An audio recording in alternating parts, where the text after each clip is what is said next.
নির্বাচনে টাকার খেলা এবং সহিংসতা রোধে কঠোর ব্যবস্থা গ্রহণের আহ্বান জানিয়েছেন বিশিষ্টজনেরা।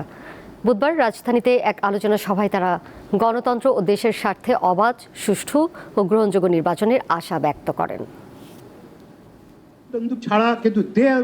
ত্রয়োদশ জাতীয় সংসদ নির্বাচন কেমন হচ্ছে বা এর কাছে কি প্রত্যাশা, এই বিষয় নিয়ে বুধবার রাজধানীতে মতবিনিময় সভার আয়োজন করে সিটিজেন্স ফোরাম এবং FSDS। এতে অংশ নেন রাজনীতিবিদ, নিরাপত্তা বিশ্লেষক, শিক্ষাবিদ ও অর্থনীতিবিদ সহ সমাজের বিশিষ্টজনেরা। রাজধানীর ভোটারদের অনেকেই আলোচনায় শিক্ষাবিদেরা বলেন, নির্বাচন অবাধ ও সুষ্ঠু হতে হবে। সবার কাছে গ্রহণযোগ্য নির্বাচন চান তারা। ছাত্র জনতার যে প্রত্যাশা সেটি পূরণে ব্যর্থ হয় তাহলে বাংলাদেশ আবার বিপর্যয়ে পড়বে, এটি আমার ধারণা।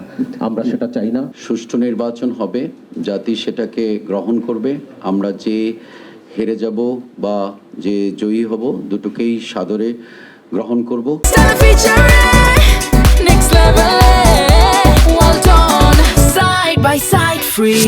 নিরাপত্তা বিশ্লেষকেরা জানান, নির্বাচনের সহিংসতা ঠেকাতে নিরাপত্তা বাহিনীর কঠোর নজরদারি প্রয়োজন।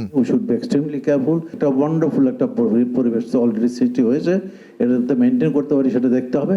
অবাধ, সুষ্ঠু ও গ্রহণযোগ্য নির্বাচন আয়োজনে সবার সম্মিলিত উদ্যোগের উপর জোর দেন বিশিষ্টজনেরা। যে সরকারি আসুক, সবচেয়ে বড় কঠিন বিষয় হবে ইকোনমিকে ঠিক করা এবং ঠিক রাখা।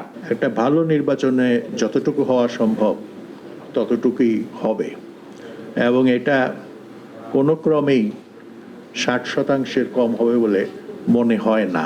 তাহলে এটাকে একটা গ্রহণযোগ্য এবং পার্টিসিপেটরি ইলেকশন হিসেবে আমরা চিহ্নিত করতে পারবো। নির্বাচনের পর অর্থ পাচার বন্ধ ও অর্থনৈতিক স্থিতিশীলতা বজায় রাখতে নতুন নেতৃত্বকে কাজ করার তাগিদ দেন বিশ্লেষকেরা। পাবলিক ওপিনিয়ন যেদিকে যাবে। শাহরিয়ার ইমন, দীপ্ত সংবাদ, ঢাকা।